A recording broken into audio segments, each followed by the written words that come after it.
Try it now. We talked about the future. How about what could go on in the future between now and the draft on the 20th? Our coverage on NBA TV, by the way, part of all of those festivities. Where will AD be on the way to? 2-team deals, 3-team deals. And Rich Paul with one big cover with his iPhone and a lot of conversation that begins, including his comments about the Celtics, in which he said, basically in no uncertain terms, hey, look, you can go and make this deal. You'll have him for the year. He'll give you everything he's got, and then he got to go. So he's going to go take a walk after that. With what happened here with Kawhi this year and seeing that he was able to take a team that, look, had a franchise record in wins, despite Coach Casey getting fired after Coach of the Year, was elevating them. You wonder how many teams could be in. The Lakers still at the forefront.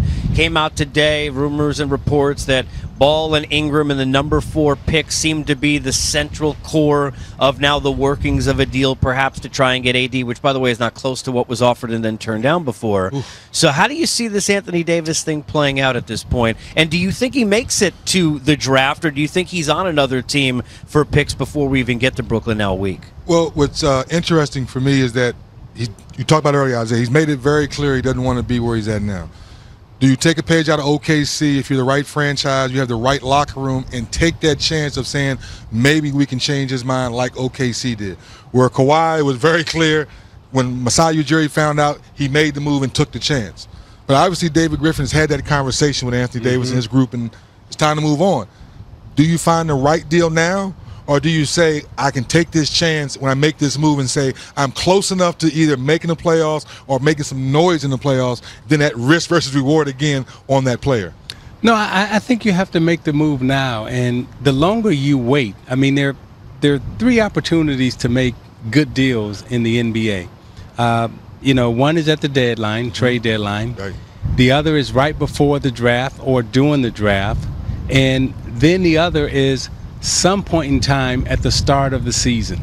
Those are your 3 periods. Right now, they've gone through those. They're at their 3rd period right now in terms of you got to make a deal now, because as Casey said, the deal that was on the table before, the first deal before the break, sounds better than this one. And the longer you wait, the worse the deals are going to get. So I think Griff is in a good situation, but his hand is really not that strong as it was before back in February. Whether it's investments, people, I don't care, garage sale, it's all about leverage. Yes. You have it, but you lose it quickly. And don't let that change and that turnover of the ball happen, because all of a sudden then you're getting what you can instead of the best of what's around, so to speak. Yeah. Is that, I don't know what philosopher said that. No. Casey Stern said that. I also probably could have said this, and it wouldn't have been any kind of a Miss Cleo telling you the future thing. We knew that Kyrie was going to be on the way somewhere else, or at least opting out and then kind of trying to find a max. He does not opt into that extra year with the Celtics, and now officially will become a free agent. Shams Charania with that information. So now we go to the question of Kyrie, and reports that he and Kevin Durant were all set to go to Brooklyn or New York with the Knicks and yada yada. Kyrie is a fantastic player. Yes, what I want to ask you, and I'll start with you, DZ, what happened with him the way it happened? With him kind of almost like staring in the face of what should have been accountability and not taking that much. Did it hurt him at all whatsoever, the scenario, the lack of his ability to wrangle that Celtics team with all that talent together? You think it hurt him? I don't know if it hurt him. It just really showed that a young man trying to figure out how to be a better leader, because it was his first time, Zeke, of really being a leader since he left high school. So that was the first question. Secondly, I never believed that Kevin Durant would want to go to New York with him, okay? Now, thirdly, my thing is, if you're opting out, have you had the conversation with Danny Ainge or have you not? Who wants to give him that 4-year deal, Zeke, knowing that those knees and those legs have been going through some ups and downs? So I'm a little concerned from that standpoint, from the body, what the body has gone through, and willing to give him a 4-year max with new team. Yeah, and I think Kyrie is in this free agent market, he's in a really good situation the way it's kind of played out, because he really does have his pick of the litter in terms of Brooklyn, Los Angeles, or New York. He can go anywhere he really wants to in terms of these 3 places, and I think he will be accepted in all 3.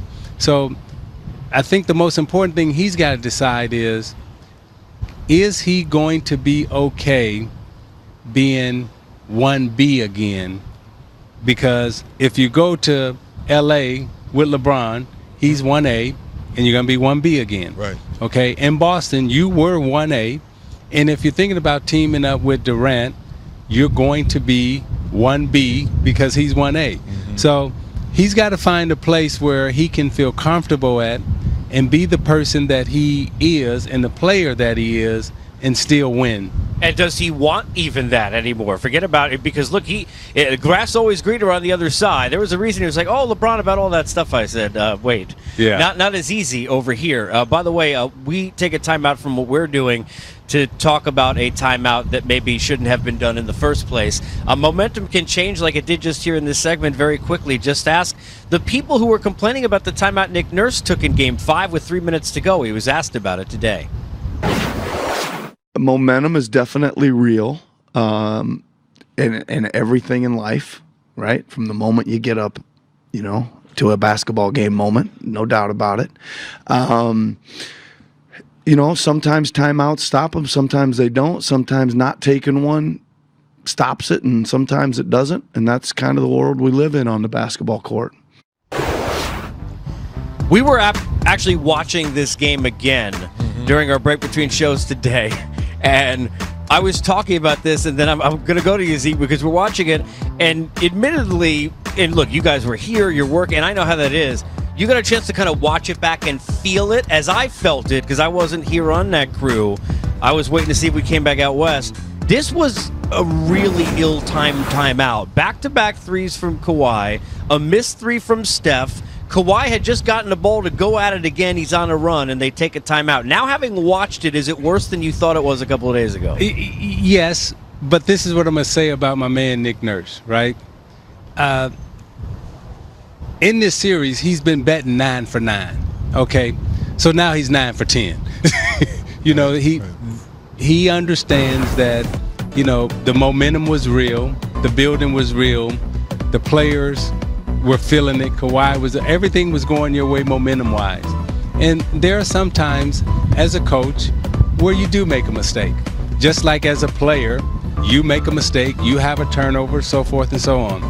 The players, the coaches, none of these people are perfect. But I would say this about Nick Nurse.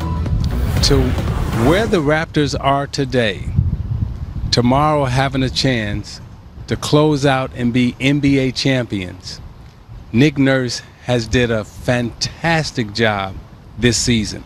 And if he made a mistake, then damn it, he's allowed to make one. But he did make one, though, right? And I'm saying it was a mistake. Fair enough. Yeah, the momentum was going his way. And I think he understood that. He even said it himself. The momentum was real. The game was going the right way. And that was a timeout that, didn't necessarily need to be taken at that time. It didn't cost him the game, but it definitely cost him the momentum. What I love about Nick Nurse, to Zeke's point, his transparency. Like he said, there's times where he hadn't called timeout and things worked out. It's one of those things as a coach, you're living in the moment. You thought your team needed a little rest. Now you go back and look at it, you would have changed it. Yeah, look, a lot of things happened after that. You could almost do an entire TV Marcus show Gasol did get fouled as the league came out and said I fouled that there play. was a goal, an interference that probably shouldn't have been. Dogs and cats living together, mass hysteria. That philosopher wrote Ghostbusters. We have more philosophy or not, the reality of Boogie. He's played hurt and played hard, and he was huge in Game 5. I'm going to come back with some sage on you. Game Time Live of the NBA Finals presented by YouTube TV. Boogie, Oogie, Oogie. Get down. Indeed. And indeed, not enough time for 3D to sing, and I've heard Zeke do it. We don't want that either. Game 2, Boogie gave everything he had, and then seemingly maybe more than the body was ready for. Game 3 and 4, not so much. Down in the rotation in that moment. No KD. They need the momentum, and Draymond said earlier today that energy was huge and important, and both and the man providing that energy. Sit down with Kristen Lello. After Game 5, you emphasized over and over again that this is all bigger than basketball. What about this series has made that true for you?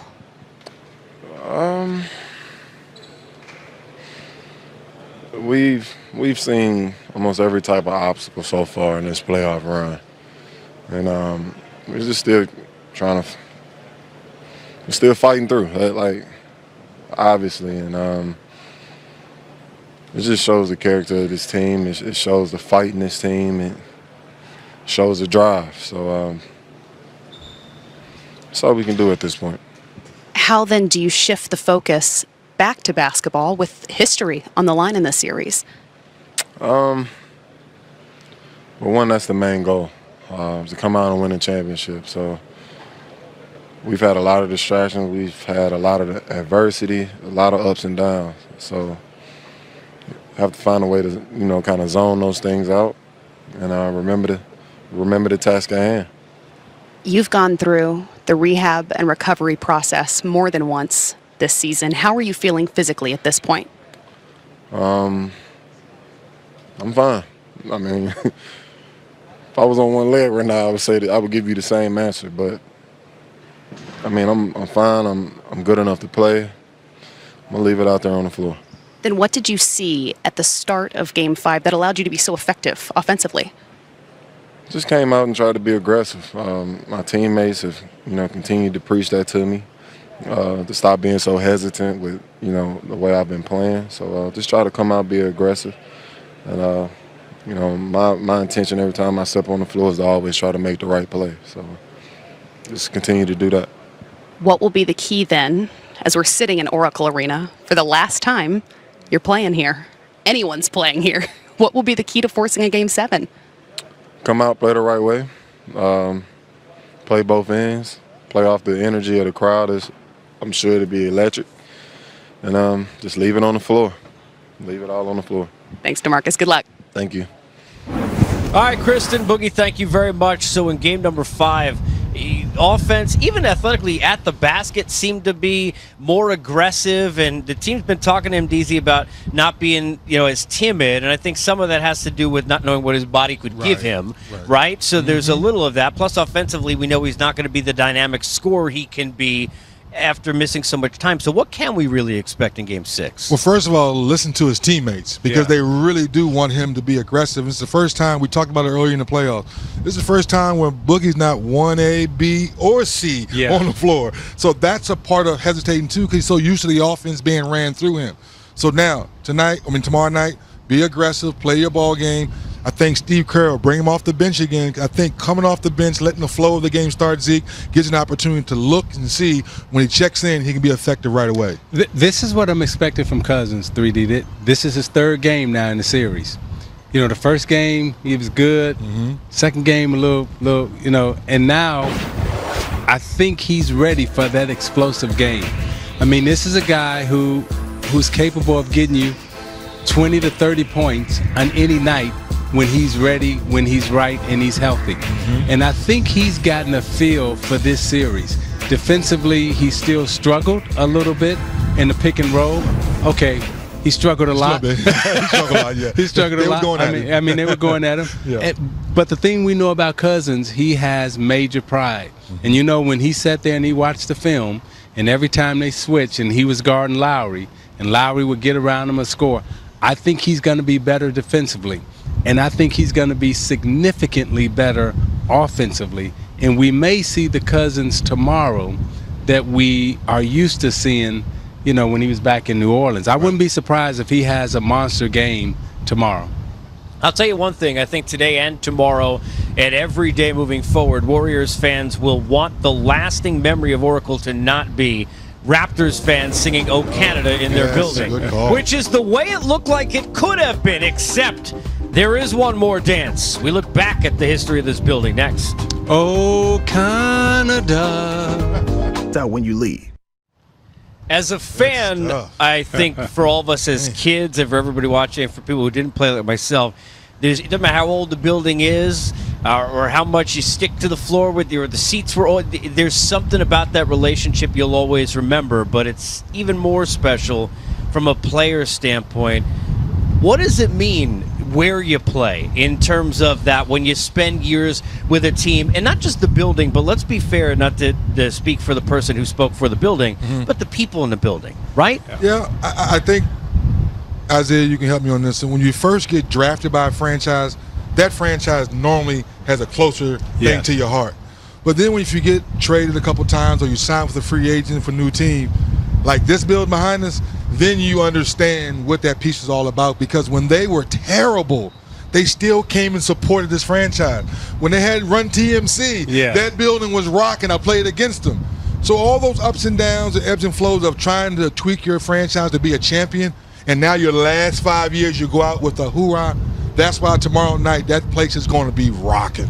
You can't replace the memories that happen in this building. You can build a new place, but what you're leaving behind in terms of generational memories, traditions, customs, everyone who was in the building, that friendly hello, that janitor look, that the guy who's selling the popcorn or the woman who's getting the peanut. I mean, all those looks, familiar faces, that's gone. And that will never be replaced. There will never be another Oracle. There will never be another place like this. Now, you'll have a better seats. It won't feel the same. But it won't feel the same. No. But that's what you're going to miss. That's what you're going to miss. And some things you just can't replace, and some things you can't repeat. This is one of those buildings that you can't replace or repeat. Replace or repeat his article, Risk or Reward, and 3D's philosophy is coming at 3dballerbrand.com. Our NBA Finals coverage presented by There's YouTube that new TV building. There it is. Continues. Hey, I bank with Chase. So do I. I guess we all do. Try it now. We look at the most total points in a single postseason in NBA history. Well, these are good names. Wow. Those are some big names right there. To join that group is a pretty darn good group. By the way, that's a nice quite starting a team five. that would make. I was just going to say you got AI and that MJ guy in the backcourt, LeBron. Put LeBron at the four and Kawhi. Kawhi at the three. Oh my goodness. Yeah, that would be a game where I would say before I would be my hamstring. I ain't feeling that good. I would call up the coach and say, "Hey, coach, I don't think I feel good today. I can't play today." Hey, eventually you would need a bench. Perhaps you would go to this man, a guy who's been a star so far during this run for the Raptors, Fred VanVleet, who is with our Kristen Ludlow. How did you respond when you were told that there would be a Fred VanVleet watch party in downtown Rockford? I just laughed. Because I know where I come from, and I know how the city was when I was growing up. And if you would have told me that 10, 15 years ago, I would have laughed again at you and said there's no way that'd be possible. So just amazing how far we've come, and that's a big accomplishment for our city. The smile looks great, but you've still got the bandage on the face. How are you feeling physically at this point after coming back in Game 5? I'm good. I feel good. It was great to be back out there. Obviously, I missed most of the fourth in Game 4, so to be back out there competing, obviously I feel a lot better if we had won. But it's good to just be back on the floor competing, given the circumstances, and having a chance to try to win a championship. And it was just a 1-point game. So as you all have had the chance to watch film, where do you feel that the opportunity was missed? I know there's a lot of talk about the last 2-3 minutes of the game. They made 3 threes. We could have probably made their job a little tougher from our standpoint. But if we just score another point or two, we win the game. So I think it was 9-2 the last 2.5. And if it's 9-4, we're NBA champions. So late game execution has got to be better. Offensively, it's got to be better. And then defensively, just trying to eliminate some of those breakdowns and can't give either one of those two guys any free looks, and we gave them 3. You are still, though, just 1 win away from a championship. What will be the key to establishing the tone at Oracle tomorrow night? Be a big first quarter. To set the tone and see what type of game it's going to be, establish our physicality.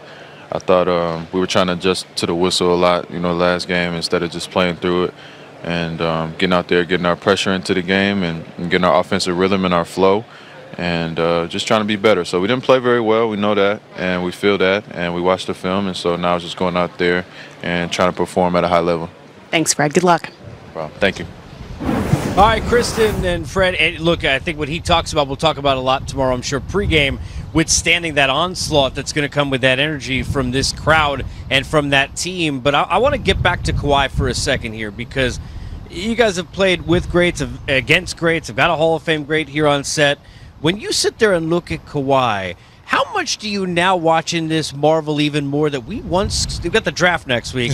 This was a defensive player who couldn't help you much on offense, who has become a bucket getter big time in the clutch. What's so funny is that the kids today can look at someone and say, this is where the beginning was, and this is where he is now, and there's more basketball left to play, Isaiah. So the fact that when you come in the draft, you were looked at as being a 4, maybe a 3, we're not sure how good your jump shot. Wait a minute, he didn't have a jump shot coming into the draft. So it's all been about hard work for me. Yes, he's part of the Spurs, and Steve Smith and I were talking about it. This reminds me of Tim Duncan. Oh. Never too high, never too low. I really don't want to talk to the media. I'm just going to hoop and let my play speak for itself. I mean, that's a perfect analogy in terms of his temperament and who he is in terms of his personality. The thing for me that I marvel at about him is that, you know, he's a guy that you can honestly say he didn't come to the NBA looking for the nightlife. He didn't come to the NBA looking for lifestyle. He came to the NBA every year trying to get better, and he's still not looking for the nightlife. He's still not looking for the lifestyle. But what he is, as you said, Kate, he is a bucket getter, and the work has paid off. There's a nightlife in the NBA? First I've heard Where of this. you been? Well, Not sleeping enough at night. When we come back, where's that tonight? Easier to get sleep in the NBA than it is to find a way to stop this from happening from 3. More from Oracle. Where we at the buzzer give some love around the NBA on TV. Lindsey Gottlieb, great hire to join John Beilein's staff with the Cavaliers. Love that. Continuing to enforce the understanding that we need to progress even more in the area of understanding the importance of women in terms of coaching in the sport in general. Also important predictions that won't mean anything, but we'll ask them anyway. We got 30 seconds, so give me the name of the winning team in Game 6. You know, emotionally, as a co-founder of the Raptors, my heart is with the Raptors. So I'm going to go with the Raptors. Okay, I thought there was a but. Go ahead. We're going back to we the North. Yeah, I think I'm going back to Atlanta to prepare for the draft. It all depends on that onslaught in the open of the game. We'll see it for our pregame. We're getting 7 Eastern time from